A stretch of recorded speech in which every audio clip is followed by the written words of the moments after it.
Hello everyone and welcome to another episode of Bible Illustrated Hands. Today's question comes from Tiago. He asks, can you make a video on monasticism in Serbia? Thank you for your question, Tiago.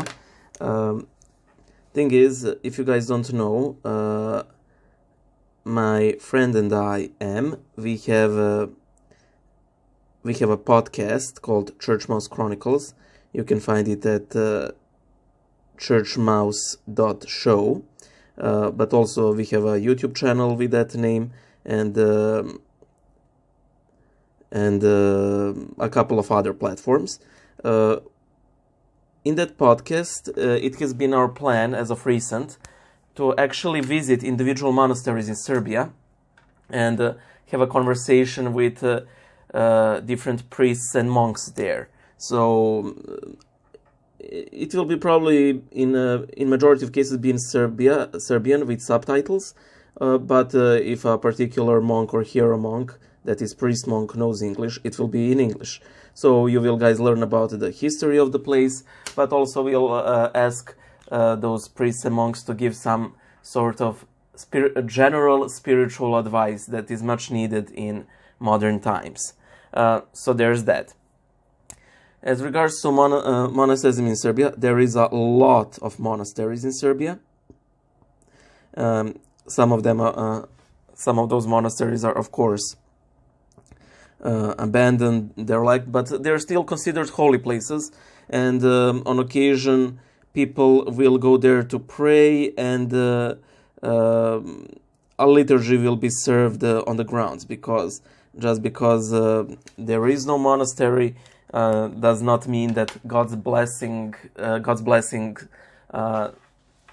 leaves that place. Generally, I would assume that this is a general practice of majority of Orthodox monks, but the regimen of an Orthodox monk in Serbia is relatively strict. You do the full cycle of services per day, which would include reading hours, all of the hours, reading morning and evening prayers, attending the liturgy, matins, vespers, all the works, all in one single day. Then you also do your obedience, which is something that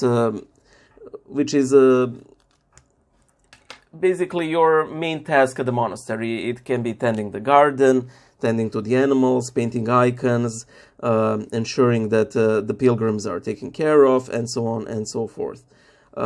Monasteries in Serbia also are very beautiful, because a lot of them are really old, like centuries old. They also have these huge fortresses around them, to keep the barbarians out. And they're really very well taken care of. There's a lot of greenery. When you go to personally, I believe that if you went to an Orthodox monastery here as well as in general, you could feel it even if you wore a blindfold. Like if you didn't know where you were being taken to, you would know it if you entered the monastery. So that's it. I don't have anything too much to add. In general, personally, I don't know how many monks we actually have in Serbia. It will be something to investigate. But I hope I gave some brief introduction to monasticism here. By the way, monasticism here most probably comes from the time of Saint Sava of Serbia. He was a 13th century prince who simply did not want a crown, and he dedicated his life to God, and he further spread Christianity in this region, and he is probably one of, if not the most beloved saints we have here in Serbia. Thank you for your question, and I hope to see you guys in the next video.